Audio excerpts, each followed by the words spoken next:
You're listening to Gin and Chat with Lo and Nat. So pour yourself a chilled martini and sit down for a chat.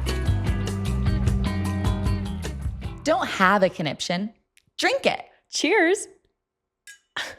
Clink. Chatties Welcome back to Gin and Chat. with Lo and Nat. We're happy to have you back. And today we are drinking our fave, A David special. a David Crocker special, a David John Crocker special. David John Crocker. Conniption gin, specifically the barrel aged series. Our new favorite gin. So he actually made us quite the drink today. 'cause Oh, we're it's still at my fabulous. parents' house. It is a Martinez. Okay, a Martinez. Yeah, did he send you the description? He did. I'll pull it up. We'll read it off because honestly, I can't remember It's at all a what's in lot. it. He also made it a point to tell us that the color of the drink matches the vibe of Gin and Chat, and I thought that was really endearing that he even knew that and wanted to point that out. The vibe. Okay, Yeah, so he's the best. listen up, everyone. A Martinez cocktail recipe consists of 2 ounces of gin, specifically Conniption Barrel Aged Series gin, Of course. 1 ounce of sweet vermouth, a 1/4 ounce of maraschino liqueur, Yum. and then 2 dashes of orange bitters. Fill a mixing glass with ice, pour in the gin, sweet vermouth, maraschino liqueur, and bitters. Stir, don't shake. So we stir this one until the mixture is well chilled. Strain into a chilled coupe or martini glass, and then garnish with a lemon twist or a cherry. We don't have a garnish today, but that's okay. That's okay. And there you have it, a classic Martinez to enjoy. This is a ChatGPT recipe, in that we trust. Thank you, ChatGPT. I ChatGPT. really, every time, want to call it ChatGPT. It just rolls off the tongue so much better. And it was actually Giggly Squad that showed me that it was not that. I swear, though, I thought for the longest time it was ChatGPT too. I And know. I think it was a what are those things GPT. called where it's Where it's what? how am I going to explain this? Where don't know. something was once something and then it randomly switches to something else. People think it's a glitch in the system. Oh, There's a name for it. yeah. A conundrum. Sure. I don't know. A conniption and a conundrum. We'll Lots go of with that C today. words today. with that. Speaking of C words, Lauren Cunt. and I. Crocker. Cunt. Conniption. Conundrum. We'll keep going. Clueless. Careless. Careless. Colorful. I don't know. I'm lost. I'm done. But anyway, we Done decided to the that D words now. it comes after C, so it makes sense. I know. Genius. Well, we decided that our new style that we aspire to be is cunty preppy. One of my favorite things in the world is seeing a person who is so preppy, Yes. who always has their hair blown out, who wears collared shirts, who Hot. loves a pearl, who loves a ladies who luncheon, but is also serving cunt. Right. And I can't explain it because it is an energy thing. Mm-hmm. And that is the energy that we are exuding now. It's preppy with an edge. You know, Yes. you're not just preppy basic. Right. Preppy simple. like Blair Waldorf is preppy and cunt. Preppy and cunt. Like she walks down the street and you're like, whoa, Blair Waldorf. Yeah. Yes. And Yet we're not she's preppy. using this word and calling anyone it or No. being mean with this word. No. It is just a kind of high fashion energy that It's we're a possessing. way of being. Exactly. It's, dare I say, to gin is to be preppy and cunt. Period. So you might see some, photo shoots soon or marketing that we're doing that really just fits the preppy cunty Paige vibe. Lorenz, I would also argue, is preppy and cunt. I would have to agree with that. Yeah. I love that. And I don't stand for the hate on her new brand because I think There's hate on it? it's adorable. Yes. People have been like, those are like basic pajamas. I don't like them or whatever. Paige DeSorbo. Oh. But she's also preppy and cunt. Okay, yes. Another I always page. get the two mixed up, Another but they're page. both pages Yep. are preppy and cunty. But I also And we love agree them. the hate on that is just pure ridiculous because pure ridiculousness because it is actually good quality pajamas. And pure you pay for good ridiculousness. quality pajamas. Yeah, we do. Pure ridiculousness. Nothing makes you feel more like a lady than a matching PJ set. I have been really feeling that lately. Last night I wore an oversized t-shirt for the first time in a while to bed. I didn't like it. It doesn't hit the same. No. I like to wear my matching pajama set and then a robe when I wake up. Slay. And like I put on the robe and I walk downstairs. How preppy and cunty of you. So that's our new aesthetic or just our aesthetic that we're fine tuning. It's always been our aesthetic, just as people. Period. Honestly. And we just have to say that this drink is fabulous. Thank you so much, David. Yes. Thank you so much to your dad. Very sweet of him. And also, I think if you like whiskey or like a smoky liquor, you will like Conniption Gin, because that's what this specific series. This Conniption Barrel Aged series is, and I can read the back of it. Backed by popular demand, this gin is aged for 10 months in bourbon barrels sourced from High West Distillery. So that's why it tastes. It is a little bit more of like that smoky. And bourbon. It actually says at the bottom, I'm like reading it, good thing I have glasses on. Enjoy this gin neat or in cocktails such as a Martinez or a Negroni. So it's very like that kind of vibe. Don't discredit yourself, because those glasses actually are not prescription. They're blue light. So as soon as she said that, I was like, those are my glasses, and I have 20/20 vision. So she wore them a couple episodes ago. They were fully blue Not light. To brag, but I also don't have 20/20 vision. I actually, okay. what is it, nearsighted, where you can't see far away? Yes. Which I never understood, because if it's near you, what do you mean I can't see far away? But I am nearsighted. I have a problem seeing far away. Yeah. So is Mr. Hinge. Yeah. Mm-hmm. He wears glasses. He wears glasses. I know, when I first met him, I didn't realize he was wearing glasses. Yeah. And then later on, he took off his glasses. And then you were like, oh for a second, you were like, oh, you're off with your glasses. Yeah, I think they're hot. I said, wait a second, you have glasses. I didn't even realize it. I'm just super jealous. You know why? Because the glasses are preppy and cunty. Glasses are preppy and cunty. Yeah, they are. I love but them. you have these now. Yeah, I love them. I'm just not wearing them today. So anyway, speaking of today, back to like what we are actually talking about and what we are hoping to inspire you with. This episode is all about independence versus isolation. Let's chat about independence versus isolation. And we think that's really important to talk about, because there's a difference between isolating yourself from everyone and pushing everyone away, and learning how to be independent and spend time with yourself and be at peace with yourself. Let's define the two. Let's give an example. Oh, okay. Let's say it's a Friday night and your friends are asking for you to go out, but you're in maybe a little bit of a mood. Okay. I think isolation would be not telling your friends that you're in the mood, not communicating with them, and just saying, no, I don't want to go. Or not responding at all and just locking yourself in your room. That's isolation. I was going to say responding the next day. Yeah. Like just making up some excuse and then maybe admitting it the next day or something. I think independence is being communicative and saying, you know what? I'm not feeling the best today. I'm going to make a decision for myself to stay home. Love you guys. We'll talk later. That's independence. I think that independence is something that you learn over time. I think for me, as a pathological people pleaser, Taylor Swift, I tend to prioritize the needs of others before myself. You really do. So it's hard for me to be independent enough to say, I don't want to do that today. I don't have energy for that today. And so I often find that I'll put my own needs back and I'll just think about, oh, well, but this person wanted me there. They invited me, so I should go, even if I don't have the energy for it. And what I've learned over time is that it's actually more powerful to set your boundaries and know when you check in with yourself and you think, actually, I don't want to do that today. I don't have energy or time to be doing this. I'm spreading myself too thin. You set the boundary with yourself and then you set it with others and you just respectfully decline. Set the boundary with yourself. Yeah. That's a big one. Because when you are in your state of people pleasing so heavily and then you choose where you kind of get to the point, like our episode a couple episodes ago where we talked about crash outs and burnouts. Yeah. You get to that crash out point where you're like, I have to choose myself now. Yeah. And then it's coming from like an anxious or resentful place and you kind of shut down and lock people out almost instead of it just being a balance and good boundaries with yourself and others. Yeah. Like when you get to the point of like, oh, I'm not going to put them first. I'm going to put my own needs first because I physically cannot people please anymore.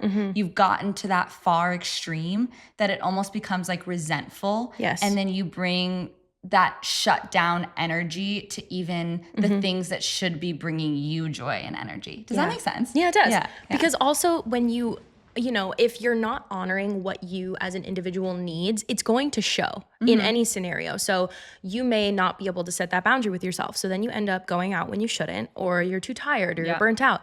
So you go and you're not giving people you. You're not giving them your full energy. You're You're performing. Yeah. And then it's not authentic to you and it's not filling your cup. And at the end of the day, you're going to be more burnt out and more tired because you didn't honor your own boundary and you didn't find your independence. So what has shifted that for you? I think, is it just getting older? I think, well, yes, absolutely. I think getting older. I think hanging out around older people who know how to set those boundaries, lead by example. You know, it's when I'm hanging out with people and I see them being able to set those boundaries and say, actually, like, I'm just going to sleep in tonight. I'm going to, for example, being on tour, you know, you're around a lot of people, a lot of energies all the time, but you also need time to reset as an individual. Absolutely. It's very taxing physically, mentally. And I would watch certain people find those times when they said, no, I actually don't want to go out to dinner tonight. I'm going to do room service tonight for myself or something like that, where they're just simply setting a boundary, knowing that by expending more energy outward, they're not going to fulfill themselves. So they had to lock it in for a second, take that independent moment, and then they were refueled and recharged the next day. Yeah. And I'm learning how to do that. And I think it's also a practice thing, especially with people pleasers, because it's going to feel uncomfortable at first. It's going to be so hard for you to say no to things. And I'm still learning how to do that. But I think the more that I do it, the more comfortable I get with it. And now, especially with jobs too, for example, you know, it's learning this is my worth, this is my value, and is doing this particular job right now, is it going to just burn me out, make me more tired? Or is it something I actually want to do and have the time and energy for? And then learning how to acknowledge that and say no if it's not. Like, you are valuable because you're just inherently valuable. Your time and your energy is valuable. So when you're expending it to everybody like it's not, that is going to leave you feeling depleted. And then it's also not going to build the type of probably deep and meaningful relationships that you want. Absolutely. And I think, you know, this quote is circulating everywhere now. But it's so true. I know you're about to It's say. so true. But Taylor, when she was on the New Heights podcast, she said, you know, your energy, think of your energy as expensive. Not everyone can afford it. And not everyone has the capital to be able to afford your energy. Right. And that starts with you understanding your own energy and how much you have to give. Right. It's understanding those limitations and knowing when I need that moment of independence, but not isolation. Preach. Thank you. Because also, Don't leave me hanging. I'm like, I just looked away. Also, How dare you? But, you know, this kind of goes along with Lauren and I went to church on Sunday and it was a great service. We learned a lot, but it just felt very relevant to our lives. And one of the things he was talking about is how we're not really a whole person on our own. And that's really important to acknowledge too, is that you know, by doing that isolation factor versus being independent. But if you start to isolate yourself, you're not going to feel like a whole person. We are meant for connection. We're meant to have relationships. Life is not meant to be lived alone. You reach up and you reach out. Key is also reach out just as much as you are reaching up. Side note, I love that we can go into this episode and be like, this is Gin and this is cunt. And by the way, on church on Sunday, we learned this. But you know what? Balance. And we know our boundaries. I want to go off of your natural tendency is to people please, is to extend energy. My natural tendency is the opposite. Of course, we're literally the opposites. Myrtle the turtle. Myrtle the turtle. That's my little nickname. I go inward. Yeah, big time. I go in my little shell. And I've always done that since I was little. That's my natural. It's funny because I'm not an avoidant person in relationships necessarily. I'm more of an anxious attachment.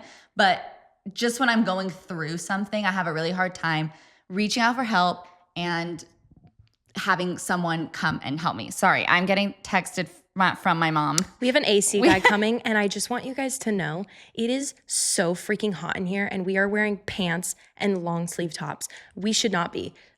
We're drinking gin. I'm profusely sweating and trying to say valid thoughts and feelings to inspire you guys. So if we're a little all over the place today, it's because we are. But that's real. That's real. Okay. AC guy's gonna come in 5, so we're gonna have to cut this. Can we just tell them to wait outside for 10 minutes? No. Okay. Sorry. It's all right. Anyway, Lauren does the opposite as me. She likes to go inward and she likes to shut people out. She knows it. I do shut people out. For example, a few days ago, we were chatting about something and she was going through something and having a hard time. And I think she just finally got to a breaking point where she was like, I need to let someone in. So the second we got on the phone, she kind of broke down and admitted all these things that she was going through to me. And I eventually was like, Lauren, why didn't you tell me any of this? And this is my literal best friend. Right. Like we talk every day. All the time. And I was thinking to myself, there were so many opportunities where you could have just sent me a quick voice note. And even if I don't respond right away, or if I, need to take time to gather what I want to say to you, it's that point of, okay, is it better if I really keep this in? Or is that going to eventually make me boil over and reach this top? Right. Or should I be letting it out, voicing it to people, letting other people in and help me and hold my hand and support me through this, because we're not meant to go through things alone. Yeah, when I was younger, I had a really hard time maintaining friendships. So like when I left high school, I know it's natural to kind of shift away from your high school friends and you go and have such different lives, but I really stopped talking to my high school friends. I stopped communicating, and I had pretty great friends in high school. Yeah. And I always looked back at that with a level of regret, but I also just understand now that it was just my natural coping mechanism was to isolate and push people away. And when I started going through a really hard time, it was easier for me to gravitate towards a new friend group and a new life in college and just kind of throw myself in, but still have a mask on where they fully didn't get to really know me yet. In surface level, exactly. Other than being around some high school friends who knew me well and could see what I was feeling. And I always felt really uncomfortable being seen in that way. Ooh. Yeah. Interesting. I know. I had a breakthrough once where, this was a couple years ago, I realized that I'm really comfortable with performing and being seen in that way. But as soon as somebody sees me, like the backstage shit, not the on-stage shit, that felt very uncomfortable to me. Interesting. Which is why I naturally kind of attracted unavailable men and maybe some more surface level friendships even, or ones that just didn't have the capacity to last. Yeah. Because I myself was putting up this wall. I was in a deep level of isolation. I think that also relates to performing. People always say, oh, how does it feel to perform in a stadium? Don't you get so nervous? Way less, like way more nerve-wracking to perform for a few people than it is to perform for a large audience. Agreed. Because there's no difference in our minds between 40,000 and 100,000. I mean, once they get big, it feels big energy, but the performing for a few people, letting a few people really see you up close, see your emotions, see your vulnerability, so much harder. And I want to ask you, based on this, isolation, because that's something that you used to do a lot. Now that you've learned how to be vulnerable and open up more to people and reach out when you need them, how do you think that's affected your relationships throughout your life? I think it's affected my relationships immensely. I think that it's affected mostly my relationship with myself. I think I have allowed myself to be vulnerable with myself. Sure. As crazy as that sounds. Yeah. Because before I would hide because I would feel a lot of shame for not being perfect. And now I'm okay with being imperfect. Yeah. And then I'm okay to let people see the imperfections, which allows me to just have more open energy, allows me to attract deeper friendships. Yeah. And people who aren't fleeting. Because I always I always felt like I was attracting people that were coming in and out. And I couldn't understand why, but I was being fleeting with myself. Ooh.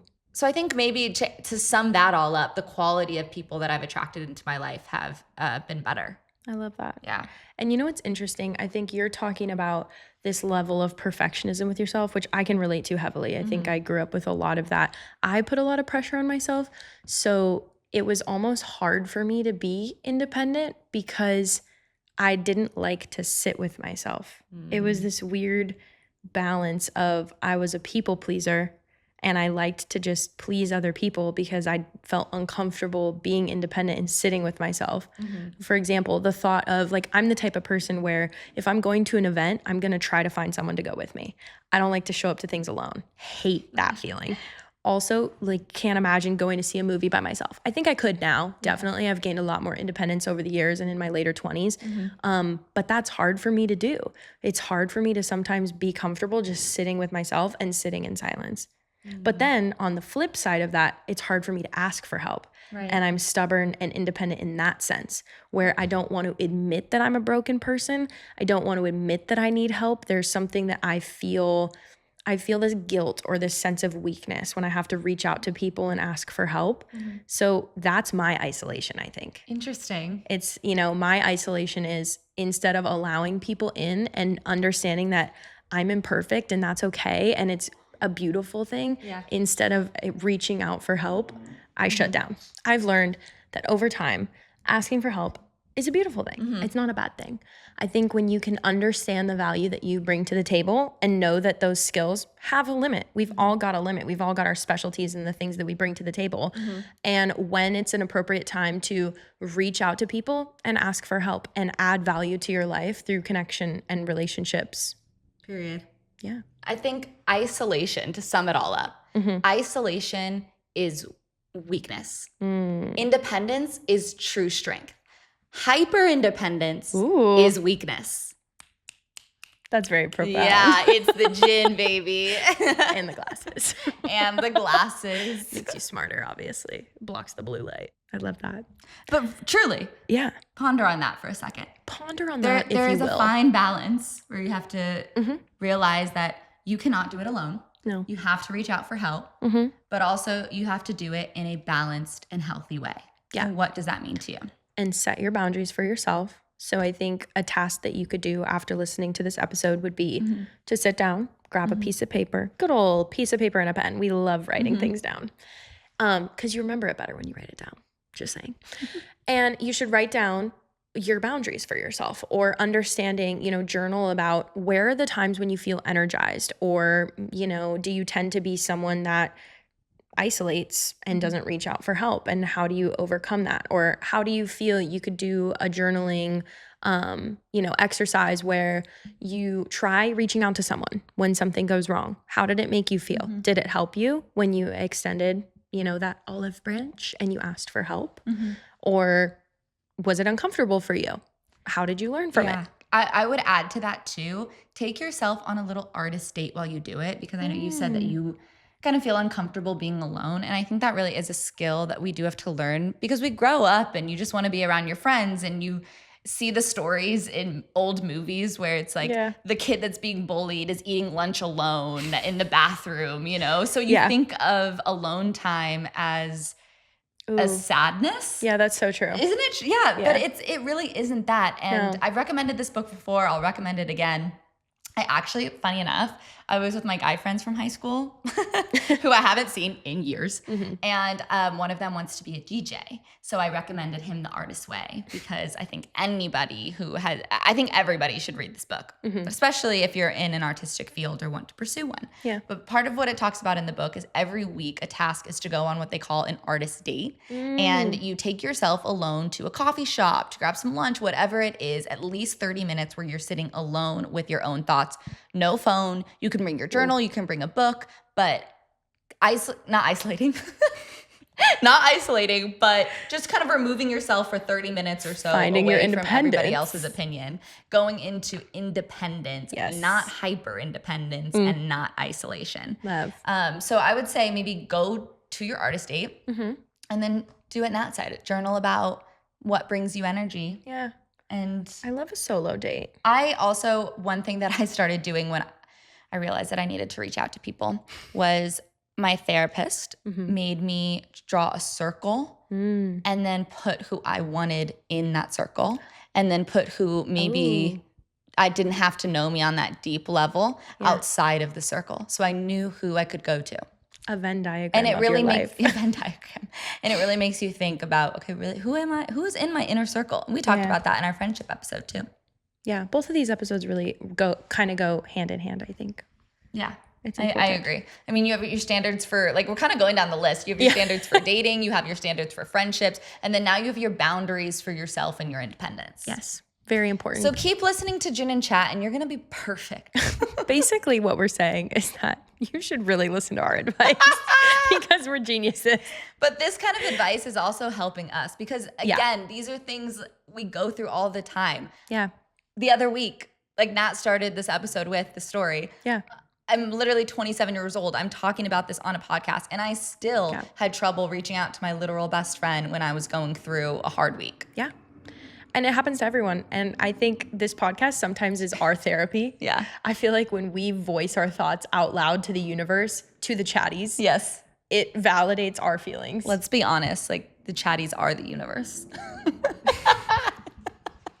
Just getting real with the universe. But anyway, yeah, it does validate our feelings. It kind of makes us take a step away and like, okay, if we're going to be talking about this, really analyze what we're doing even, and it betters us. Absolutely. It's kind of cool because we're not just telling you what to do. We're growing with you. Yeah. We're making you better and you're making us better. We're holding each other accountable, which is what good friends do. That's on my standards list for friendships. I can't really make it hard with the mic. Wait. That's so Gen Z. I know. We'll do this one. Yeah.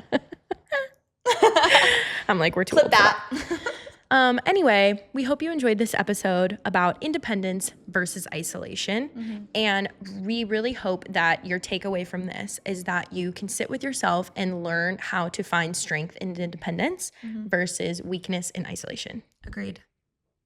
Period. And cheers to that. And cheers to that, chatties. Thanks for listening. We will see you next week. Love ya. Thanks for joining us today. We hope you had a great chat. Lo and Nat can't wait to have you back.